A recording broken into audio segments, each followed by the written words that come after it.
First contact deception.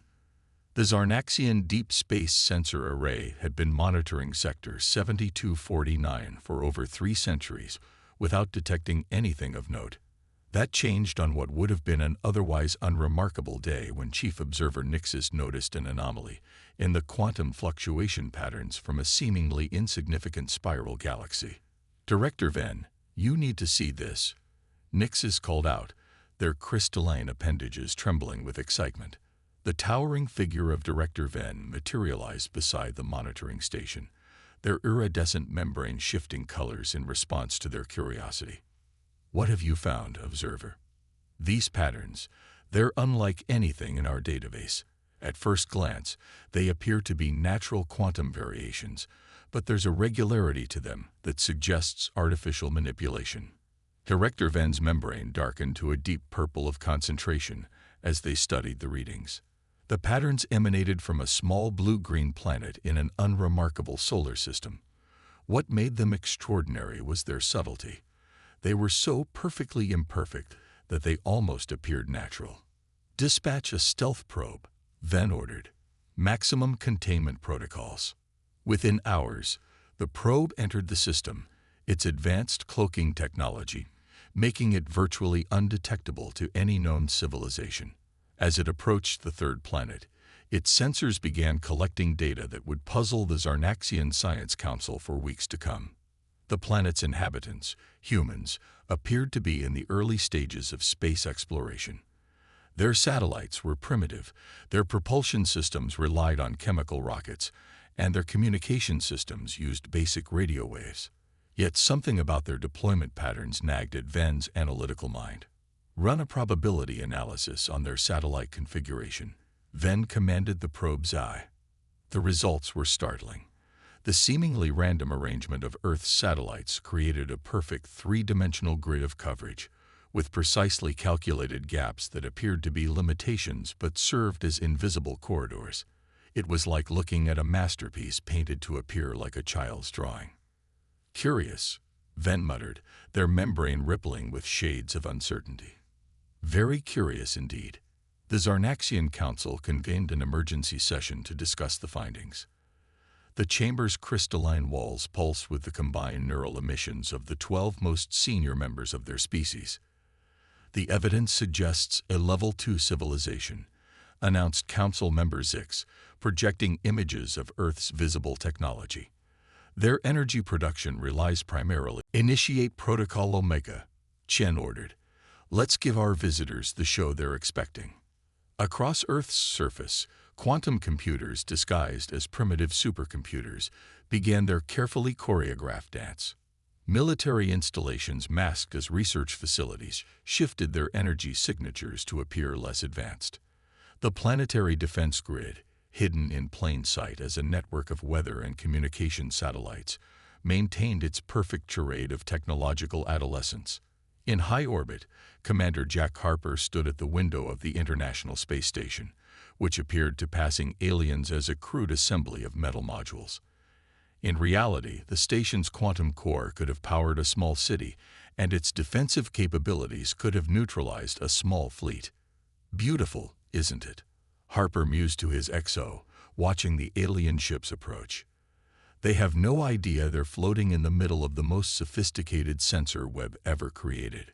"That's the point, sir," his XO replied with a slight grin. "Humanity learned long ago that the best way to prepare for the unknown was to be the unknown."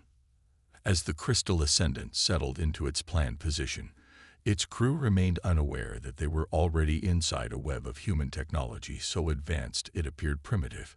They didn't detect the quantum-entangled particles that permeated the space around them, providing Earth with real-time data about their every movement. They didn't notice that the gaps in Earth's satellite coverage they detected were actually carefully designed corridors that could become killing fields in milliseconds. In the White House Situation Room, the President of the United States reviewed the final preparations with her global counterparts via quantum-secured channels that the aliens registered as simple encrypted radio transmissions. "All defense systems are masked and ready," reported the Chinese premier. "Our visitors see exactly what we want them to see: a promising young species taking its first steps into space. "The greatest victory," the president quoted, "is the battle not fought." Let's hope our visitors never discover just how prepared we really are. As the alien ship prepared its first transmission, humanity waited patiently, playing its role perfectly. Earth would appear as it had been carefully designed to appear, a young civilization ready to join the galactic community. The fact that it could have conquered half the galaxy already would remain humanity's best-kept secret. For now, the veil lifts. Ambassador Lyra of the Zarnaxian Confederation stood before the massive view screen on the Crystal Ascendance Bridge, rehearsing her carefully prepared first contact speech. Behind her, the crew worked diligently, preparing to broadcast their message of peaceful contact to the primitive but promising human species. "Signal configured for basic radio transmission," Ambassador reported Communications Officer Trell. "We've matched their crude electromagnetic wavelengths." Lyra nodded, her membrane shifting to project confidence and authority. "Begin transmission in." Ambassador. The urgent tone in Sensor Officer Mex's voice cut through the bridge's ceremonial atmosphere. "We're detecting something impossible." Before Lyra could respond, every display on the bridge transformed. The crude radio signals they'd been monitoring suddenly carried crystal-clear quantum signatures. The primitive satellite network they'd observed revealed itself as an intricate web of advanced technology, each node pulsing with power that matched or exceeded their own capabilities. "Greetings, Crystal Ascendant." The voice came through their quantum channels, channels that should have been undetectable to a Level 2 civilization. On the view screen, a human woman in a formal military uniform appeared, her posture relaxed but commanding.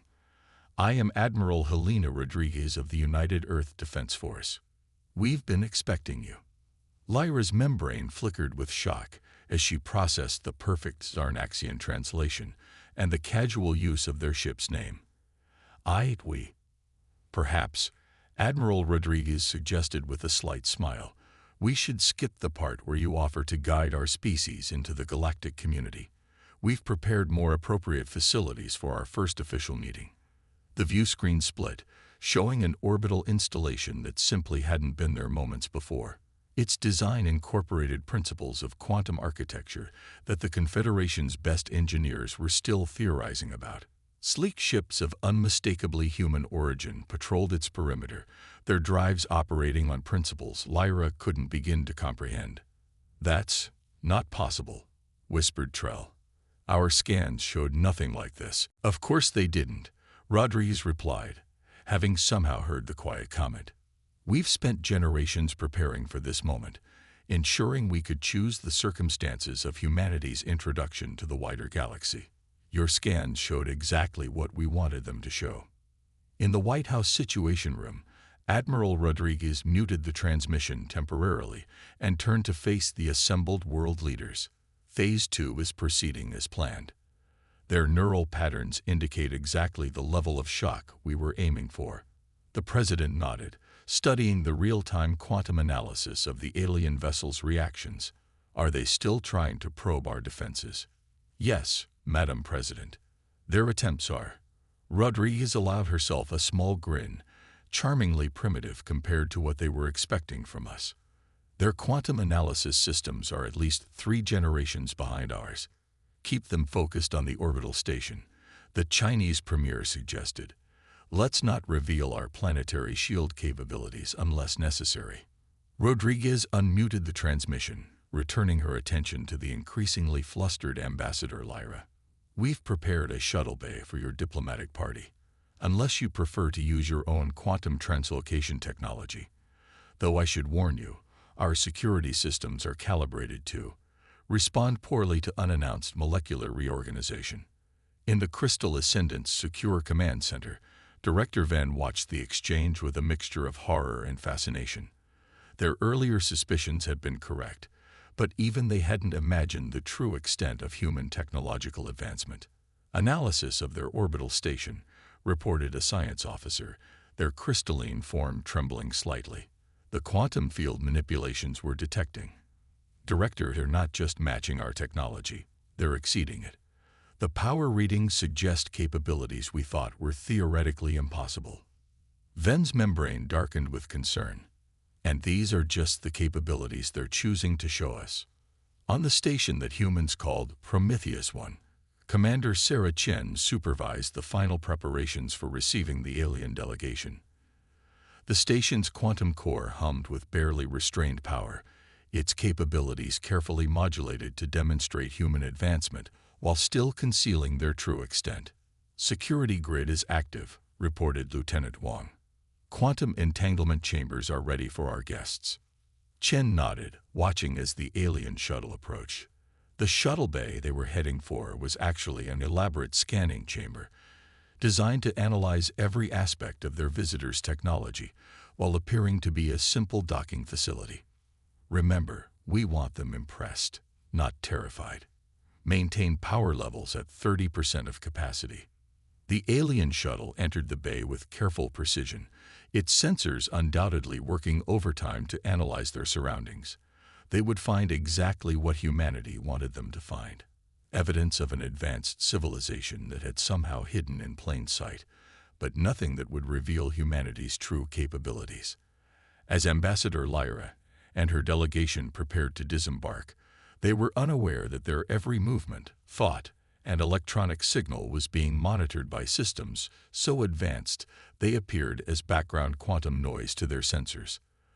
The humans had spent centuries preparing for this moment, and every aspect of this first meeting had been choreographed with precision that would have impressed even the most demanding Zarnaxian theater director. "Welcome to Prometheus 1. Chen greeted them as they emerged from their shuttle. "We look forward to discussing humanity's place in the galaxy. As equals, not as a species in need of guidance." Lyra's membrane shifted through a rainbow of confused colors as she tried to process how thoroughly her mission had been upended. She had come to guide a primitive species into the galactic community. Instead, she found herself facing a civilization that had mastered the art of hiding in plain sight, whose true capabilities remained tantalizingly unclear. The game of appearances was over, but the true dance was just beginning. As Chen led the delegation toward the Quantum Architecture Conference Chamber, she allowed herself a moment of pride. Humanity had achieved what no other species had managed. They had controlled the circumstances of their own first contact, and in doing so, had changed the balance of power in the galaxy forever. Behind them, unnoticed by the alien delegation, the shuttle bay's quantum fields began their detailed analysis of Zarnaxian technology. By the time the diplomatic meeting concluded, humanity would know more about their visitors than the Confederation had learned about Earth in all their months of observation. The veil had lifted, but only as far as humanity wished it to. Hidden depths. Deep within Prometheus, one's quantum computational core, Dr. Maya Patel watched the Zarnaxian delegation through feeds that existed in multiple quantum states simultaneously. Their visitors' attempts to analyze human technology were almost endearing in their directness, like watching children try to understand quantum mechanics with a magnifying glass. "They're attempting another deep scan of our systems," she reported to Admiral Rodriguez, her fingers dancing across interfaces that appeared to be simple holographic displays, but actually operated on 11 different quantum frequencies simultaneously. "Should we let them find something interesting this time?" Rodriguez considered the request as she studied the real-time analysis of their visitors' neural patterns. "Give them a glimpse of our quantum processing architecture. Just the outer layers. Let's see how they handle that." In the diplomatic conference chamber, Ambassador Lyra was struggling to maintain her composure. What had begun as a routine first contact mission had evolved into something unprecedented in Confederation history. The humans weren't just technologically advanced. They seemed to operate on principles that challenged fundamental Zarnaxian understanding of physics itself. "As I was saying," continued the human Secretary of Science, Dr. James Chen, "we'd be particularly interested in collaborating on quantum entanglement research. Our own work in that area has been promising." Lyra's scientific advisor, Dr. Nexus, couldn't contain himself any longer. "Promising? Your quantum processing systems are operating in ways that should be theoretically impossible. The energy requirements alone are quite manageable, actually," Dr. Chen interrupted politely. "Once you understand that quantum uncertainty isn't a limitation but a feature to be exploited, would you like a demonstration?" Before the Zarnaxians could respond, the conference room's appearance shifted. The seemingly simple walls revealed themselves as quantum displays of staggering complexity, showing real-time calculations that made the aliens' most advanced computers look like abacuses in comparison. "This," Dr. Chen explained, "is a small portion of what we call our basic quantum processing network. We use similar systems to manage traffic flow in major cities." The Zarnaxian scientists in the delegation stared in stunned silence at calculations that would take their most advanced supercomputers centuries to process, being performed in real time as a municipal traffic control system. In her private observation chamber, Director Ven watched the exchange with growing concern. Their membrane had settled into a deep violet of worry as they composed an urgent message to the Confederation Council. Initial assessment of human technological capabilities was catastrophically incorrect. They wrote, "Evidence suggests they have not only mastered quantum mechanics, but have developed entirely new branches of physics. Recommend immediate reassessment of all defensive protocols." Back in the conference chamber, Dr. Chen was explaining human advances in quantum communication. "We found traditional quantum entanglement too limiting for our needs. The solution was rather elegant, actually. Instead of fighting quantum uncertainty, we learned to use it as a communication medium itself." Dr. Nexus's crystalline form vibrated with excitement despite his growing unease. "But that would mean you're not just transmitting data through quantum states. We're using quantum uncertainty itself as the data," Chen confirmed. "It makes for rather impressive bandwidth. This entire station's communications network operates on a similar principle." In the station's quantum core, Dr. Patel noticed something interesting in her monitors. "Admiral, they're attempting to access our historical database through their quantum probes. Should I shut them out?" Rodriguez smiled. "No, let them in. Show them the filtered archives we prepared. Let them see how long we've been preparing for this moment."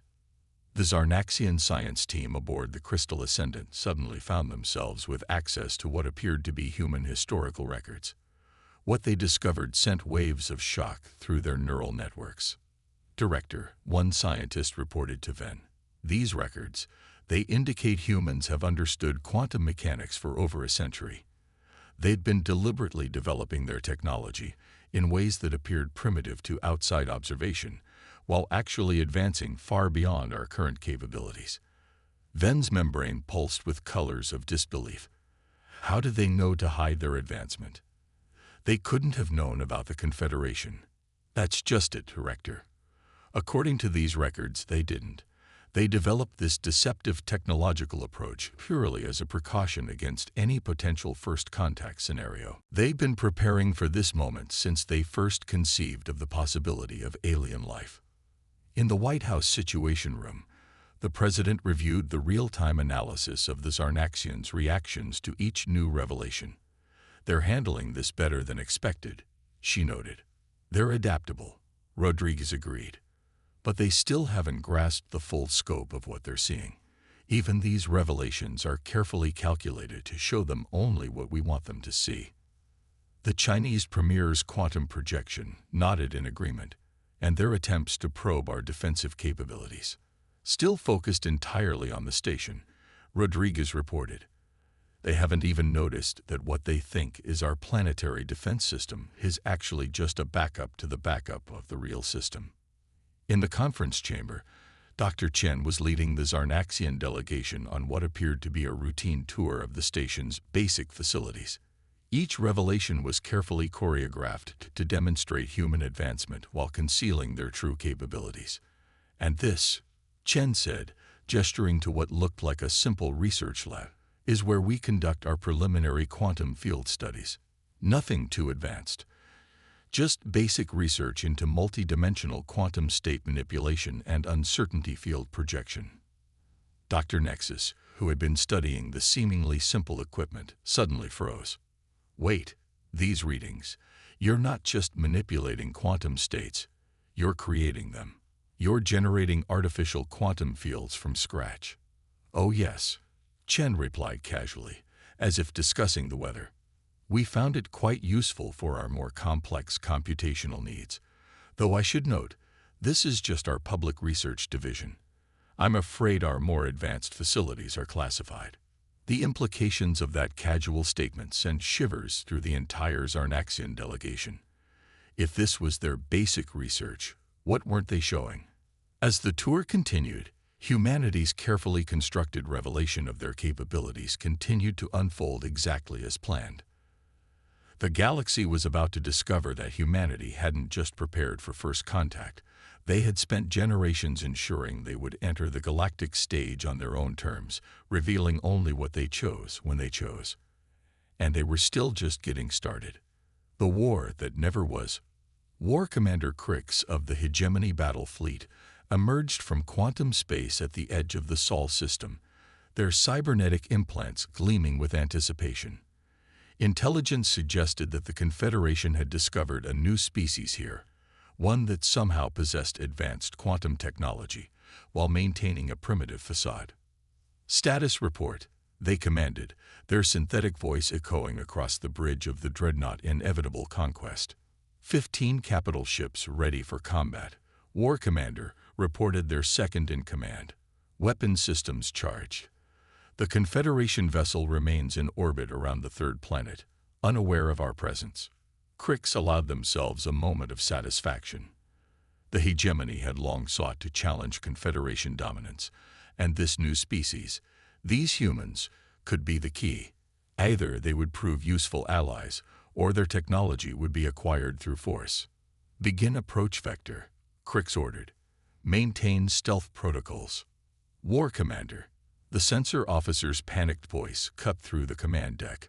We're detecting. Something is wrong. Crix turned to reprimand the interruption, but the words died in their synthetic vocal processors. Their fleet's quantum stealth systems were failing, but not through any detection method they recognized. It was as if the very fabric of space around their ships had become hostile to concealment. In the Cheyenne Mountain complex, General Sarah Chen watched the hegemony fleet's arrival with calm interest. Right on schedule, she noted to her staff. Quantum field manipulation grid is functioning perfectly. Their stealth systems never stood a chance. Should we reveal our defense fleet, General? Asked Colonel Zhang. Not yet. Let's see how they handle Phase 1 of the welcome package. Aboard the Inevitable Conquest, chaos erupted as ship after ship reported critical system failures. Their quantum drives were not just failing, they were being actively prevented from functioning by some kind of field effect that defied their understanding of physics. Impossible, Crix muttered, their cybernetic enhancements struggling to process the sensor data. Our drives aren't being jammed. They're being selectively deactivated by the space itself. War Commander, their tactical officer reported, we're receiving a transmission. It's being projected directly into our command and control systems, bypassing all our quantum encryption. A human voice, calm and professional, filled the bridge. Hegemony Battle Fleet, this is Earth Defense Command. Your presence has been noted, and your intentions have been analyzed. We recommend immediate withdrawal. Crix's synthetic laugh echoed harshly. You dare threaten the hegemony? We are 15 capital ships strong. Your primitive defenses are not what concern you at this moment. The voice interrupted. Please note that your quantum drives have been temporarily modified. They will now only function along a vector leading out of our solar system. You have 5 minutes to begin your withdrawal before we demonstrate our less diplomatic capabilities. In the White House Situation Room, the president watched the exchange with measured interest. Are we certain they can't detect our actual defense grid? Admiral Rodriguez nodded. They're still focused on trying to understand how we're affecting their drives. They haven't even noticed the quantum displacement field surrounding each of their ships, or the fact that they're now operating in what amounts to a controlled simulation of space-time.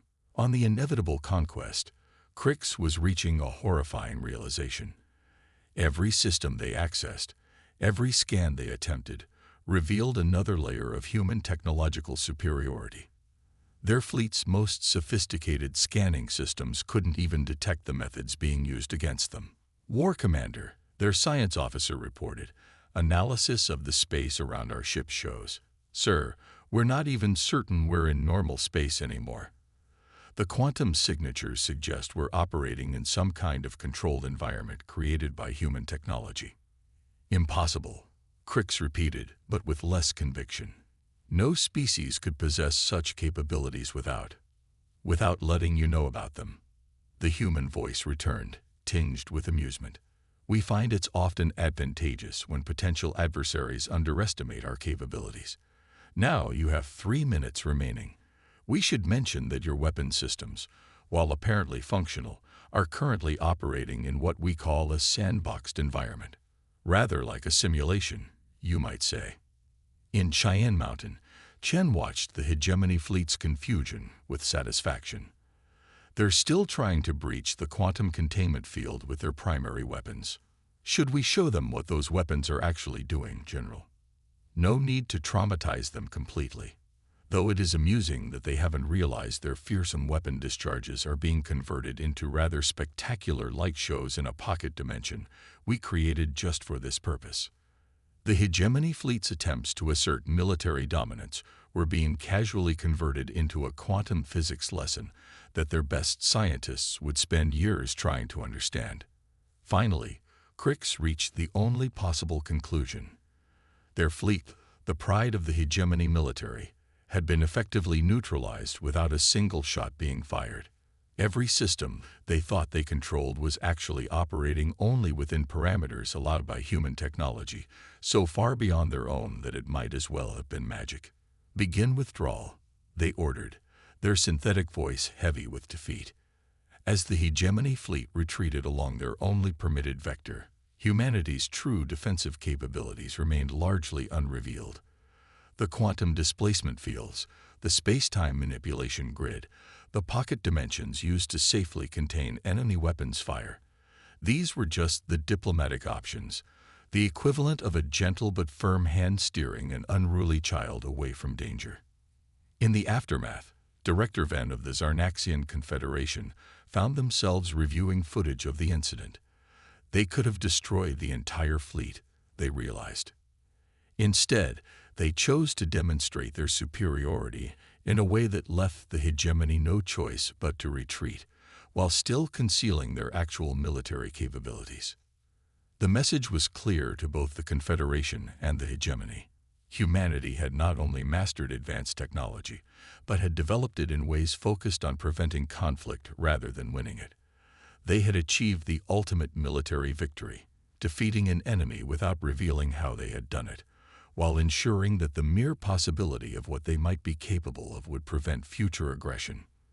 The war was over before it began, and humanity's position in the galaxy was secured not through the strength they showed, but through the power they still held in reserve. A new dawn. The Grand Council chamber of the Galactic Confederation had never been so crowded. Representatives from over 1,000 species gathered to witness something unprecedented. The admission of a new species that had fundamentally changed the balance of power in the galaxy before even officially joining. Ambassador Lyra stood before the assembled dignitaries, her membrane shifting through colors that reflected the complexity of the moment. "Distinguished colleagues, I present to you the human delegation." Admiral Helena Rodriguez strode into the chamber alongside Dr. James Chen and General Sarah Chen. Their simple dress uniforms bore no obvious technology, yet every alien sensor in the room detected quantum fluctuations that defied analysis. In the observation gallery, Director Venn watched with their successor, young analyst Kren. "Notice how they enter," Venn instructed. "No weapons, no displays of power, yet every species here knows what they demonstrated against the hegemony fleet." Without revealing their true capabilities, Kren added, their crystalline form shimming with excitement. "The rumors say they operated their entire defense grid through quantum uncertainty itself." "Those are just the capabilities they allowed us to detect," Venn corrected. Watch their diplomatic officer, Dr. Chen. His neural patterns exist in quantum superposition. They've mastered technology we thought impossible, yet they carry themselves as if it's utterly unremarkable. The High Speaker of the Confederation raised their primary appendage for silence. We are gathered to consider the admission of humanity to the Confederation. Never before has a species joined our ranks having already demonstrated such unique approaches to technological development and interstellar relations. In the Earth delegation's private quantum-secured channel, Rodriguez's thoughts reached her colleagues with perfect clarity. They're still trying to scan our quantum comm systems. Let them try, Chen replied through the same channel, his amusement clear in the quantum wavelengths. They haven't even realized we're not using traditional quantum entanglement anymore. The High Speaker continued. The recent incident with the hegemony fleet has raised both concern and admiration. Would the human representatives care to address this? Admiral Rodriguez stepped forward.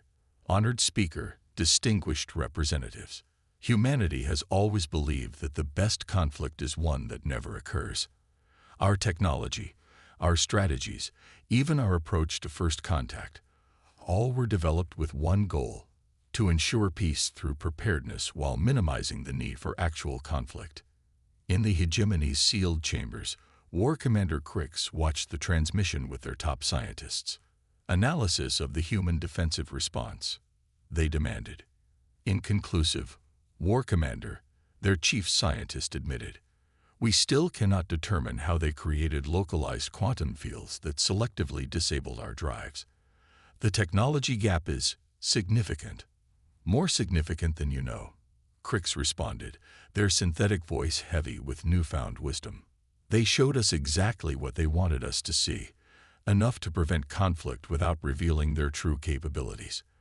The question isn't how they stopped our fleet, but what they could have done if they chose not to be merciful.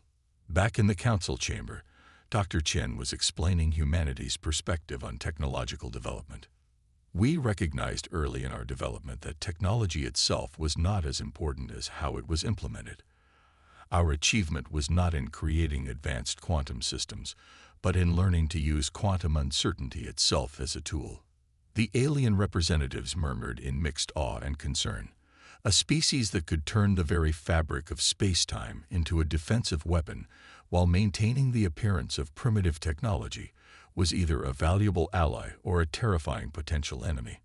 Which is precisely why, General Chen added, reading the room's mood perfectly, we chose to reveal ourselves gradually and in response to necessity. Our goal has never been dominance, but rather mutual understanding and peaceful coexistence. In the weeks that followed, the galaxy began to adapt to humanity's presence. The hegemony, chastened by their experience, opened diplomatic channels for the first time in centuries. The Confederation's scientists eagerly collaborated with human researchers, though they quickly realized that humanity was sharing only a fraction of their knowledge. Again, revealing exactly what they chose, when they chose. Trade routes were established, cultural exchanges began, and a new era of galactic cooperation emerged. Yet through it all, humanity maintained their careful balance of revealed and hidden capabilities. Their ships appeared simple yet possessed technologies that seemed to bend reality itself. Their diplomatic stations were masterpieces of quantum architecture that somehow appeared less advanced than they were. 1 year after humanity's admission to the Confederation, Director Venn stood in their private observatory, watching Earth's quantum signature pulsing in patterns that still defied their best analysis. And now, Kren asked, now they're teaching us, but always carefully, always maintaining that balance between sharing knowledge and preserving their advantages. They're showing us that true power lies not in what you can do, but in what you choose not to do. In the quantum seas of space, humanity's ships danced with their alien counterparts, each movement a carefully choreographed display of capability and restraint. Earth had changed the galaxy not through conquest or overwhelming force, but through the art of controlled revelation and strategic patience. The age of humanity had begun, not with a bang, but with a masterclass in the power of appearing less than you are while being more than anyone imagined possible.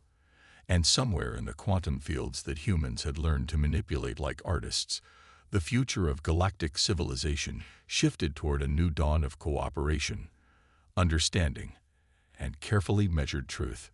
Humanity had achieved what no other species had managed. They had shaped the circumstances of their own emergence onto the galactic stage, and in doing so, had ensured that their influence would be felt for generations to come, not through the power they showed, but through the wisdom with which they chose to reveal it.